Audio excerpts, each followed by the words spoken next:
the hallway. Oh, hi. Come, George. All right, ladies and gentlemen, my name is Chuck Hüber. Woo! I'm a voice actor. I'm kind of a regular guy. I'm not really good at, I don't know, being anything other than a regular guy. So that's what I'll be. I always start this panel off by telling people all the answers to the questions that they're usually gonna ask. So I'll start with that. Like people say, Chuck, how did you get into voice acting? Right? Yeah. Good question, mustache man. Technically it's a goatee, but it's okay. It's actually probably got some different name because it's a little separated there. It's like a, I don't know, a musketeer or something. I got into voice acting because I was an actor. I was always an actor. I started as an actor in the womb. I was like, because of the amniotic fluid. But I came out of the womb acting. I was like, well, I don't like existence. And then I continued until second grade, where I played an Indian, when we used to still be able to call them Indians instead of Native Americans, in the Thanksgiving play. I was incredible as the Native American. I was like, I'm Pawnee. I'm a chief. I had a whole backstory. And then I went to college, not after second grade, all the way through high school, and then I went to college. And I went to DePaul University in Chicago. They have the theater school, the Goodman School of Drama there. It's a very intense training regimen. You wake up at 8 in the morning and you study acting and performance and dance and stuff all the way till like 11 o'clock at night. You work the tech side, you work the box office side, you work the acting side, But it was great because we only had one academic class per semester. So you're like, man, my yoga great, I really need to pick it up. We had a class in juggling, right? So you learn how to juggle. It's like, really? This is all I'm doing in this class? Learning how to juggle? It was like, yep, okay. And then after college, I started working. Is my battery dying? Is that what it is? I think it's dead. I think my battery's dying. I think I need a new microphone. Stop updating. You're updating your Facebook status, weren't you? He's playing Candy Crush. It keeps cutting in and out. Is it a battery issue? Is it my voice? Hello, check 1 2, check 1 2 3 4 5 6 7 8 9 10 11 12. I'm out of numbers. Should we just switch mics? Should we do that? Yeah, I think it's interference. Oh, hi, Others Time. Check 1 2. I think that's better. Maybe that's better. I haven't seen you yet, have I? I did? When did I see you? Oh, that was a whole other day. I don't remember that. So after I went to, that's a nice tap on your arm though. I like that. Is it a dragon? Oh, Headless Horseman. So after college, I worked in theater and television and movies, and then I moved to Texas, and then I started a theater company. So when I was at this theater company rehearsal, we did an improv group, late night improv thing, and we were getting ready and saying, and is it me? Causing problems. But I was at rehearsal one day, and my buddy came into rehearsal, and he was like, hey, you should go audition for this Dragonballz thing. And I was like, Dragonballz?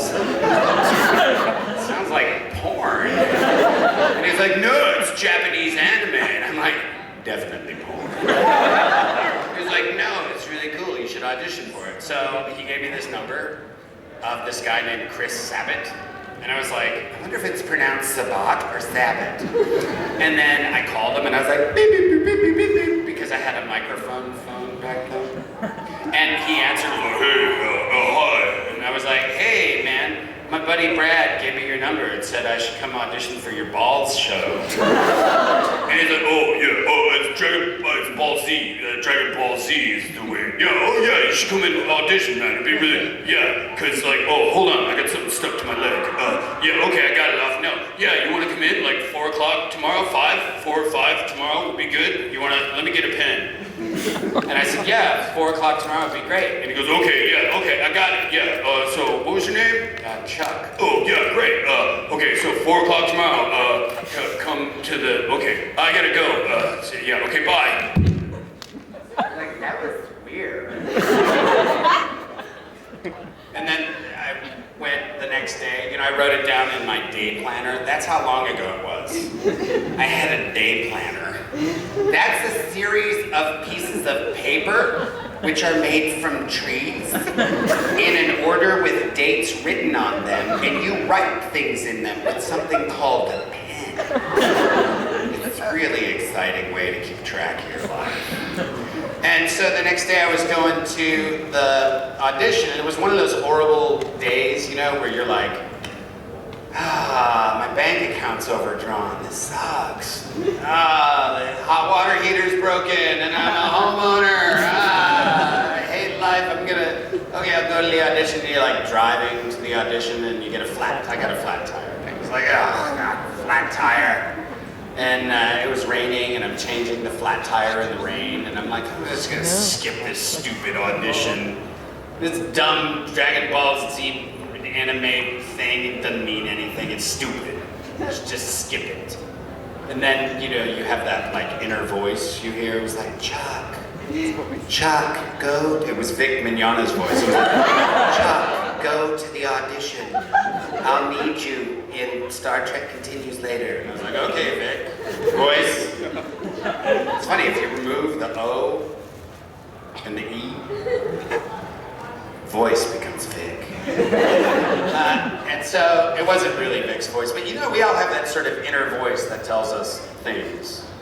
Like, we hear what we should do. Like, and they've done scientific experiments, like, your first impression of what you should do is usually right. We usually convince ourselves out of the most important things we should do in life. You're like, I should do that, and then you're like, you're not smart enough, and you're like, who's that in my head? That must be me. And that's not you. You don't say those types of things. Those are words other people have stuck in your head that you should get rid of. Starting today. But so I went to this audition, and I thought it was weird because it was in a bank building, and I'd never auditioned in a bank before. And I was, do I have to open an account to audition? Which one of you is Chris Sackett? And the tellers all just kind of looked at me. And then they went, oh, you want Funimation, that's in the office next door. I was like, oh, okay. And I auditioned, and the first thing I got was the role of Garlic Jr. I'm gonna push you into the dead zone! And it was awesome because, as an actor, you don't normally get to play like 2-foot tall alien, creatures that have superpowers. That's generally reserved for CGI. So it was like, oh great, I get to play all these different characters, so it was kind of awesome. And that is how I got into voice acting. And I never knew, I never thought it would be part of my career. I was like, I'll do this thing. I never thought it would be big or huge. I never even knew it was big until they took me to a convention for the first time. And that answers the other question. People usually ask me, who's your favorite character? And I usually say Hiei. Because, yeah, Hiei. All right, you can cheer for Hiei. Because I'd never gone to a convention before Hiei, and they were like, hey, Chuck. I was at Funimation one day. They were like, hey, Chuck, we're going to take you to a con. And I was like, oh, that's great. What's a con? They're like, it's short for convention. It's where people cosplay. And I was like, oh, cosplay. Start using English words. And then they took me to this little convention. It was right during Yu Yu Hakusho. And I had no idea anime was big at this point. And they took me to this convention called Comic-Con in San Diego. It's a little convention. There were like 100,000 people there. And I was like, what am I gonna do? You gonna dress me up like Hiei and make me pass out flyers? Watch my show, Yu Yu Hakusho, it's a great show. I literally thought I was there for I was gonna be working, passing out flyers or something. And they're like, no, Chuck, you're gonna sign autographs for 4 hours. I was like, you're stupid. And they were like, no, you're stupid, you don't get it. And so they sat me down at the table, know, they always have the line sort of cued away from you. And they sat me down, they were like, there was no one there. And I was like, see, there's no one here, you're totally stupid. Nobody wants my autograph. And they're like, no, Chuck, that is your line. People all want to meet you. And I was like, what? What just happened? Why did all these people want to meet me? This is weird. So they started the autographs, and the first like 10 or 15 minutes were a little scary because those people had been in line for hours and, you know, were tired and probably had to pee. And so, you know, they were like, and I was like, oh. And they were like, sign, and like fainting. And I was like, what is going on? What is the matter with you people? And I didn't understand it at first. And then, you know, literally you go from never signing an autograph as an actor in your entire life, not even knowing that you're popular. I think I was still, like when I was doing Hiei, I was a principal of a Catholic school. I was also doing construction work, because contrary to what you may believe, I know you think I flew on my private jet here. You don't make a lot of money doing the anime at all. It's really not that lucrative. So people are like, I'll be a voice actor and then I can be rich and just roll in money. That's not a good hobby, rolling in money. But no, so, you know, I was doing these other jobs and none of the students at the school want my autograph. Nobody, like when I was fixing toilets, nobody wanted my autograph. But I was still the same guy as Hiei, and I was like, okay, something's different now, because there's a really long line of people who want my autograph. And so you get to that first autograph, from signing no autographs to signing the first one, and you're like, you know, it's like, she's like, sign this thing! And it was a picture of Hiei, and I was like, okay.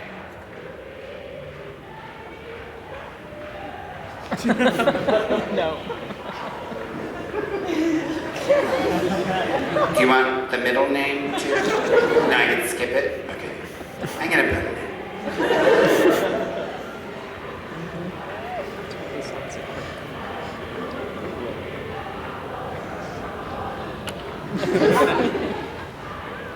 in. Next. And they were like, Chuck, you're gonna have to do that quicker. Oh, okay, I guess that's why people have their like fancy autograph signatures. And then like for the next 12 minutes, people got some really wild signatures because I figured like, you know, I could do a rocket and then at the end of Hüber, rocket. No, that's stupid looking. Maybe I could cross the, no, I don't have any T's in my name. You know, so like you're trying to figure out your like super fancy signature. And somebody brought up to me the other day, it was like 3 weeks ago, it was an Android 17 card, probably one of the first autographs I'd ever signed. And if you hold it up to like my 3rd grade, like, you know, book report, it is the same signature. So it was like, Chuck Hüber. And I was like, oh, that's adorable. I didn't know how to sign an autograph. It's kind of ridiculous. And then I signed autograph, you know, you're signing autographs, and then I was like, oh, I get it. These are all just my friends from high school, and they can all get together, and they all love the story, and they love Yu Yu Hakusho, and they love Hiei, and I'm the only sort of organic representative of Hiei in the real world. So I get to, you know, we're really lucky as voice actors. We get to sort of piggyback on these incredible artistic endeavors, and we get to be a part of them in this sort of small way. And you know, the artists and the writers in Japan get the accolades over there, but you know, it's kind of hard to do that over here. So we get to be the sort of reps for the you know, shows that you guys all love. So that was pretty much, that's my favorite character, Hiei, because he's the first time I met fans. Although I love Dr. Stein now too. Dr. Stein's pretty awesome. And Austria from Italia. He's so silly. Those are the 2 questions people ask a lot, and then they ask other questions like, you know, what's your shoe size? And I'm like, 9.5. That's not really interesting. And so now I turn it over to you guys, and you guys ask me questions. You were quick getting your hand up, so you get the first.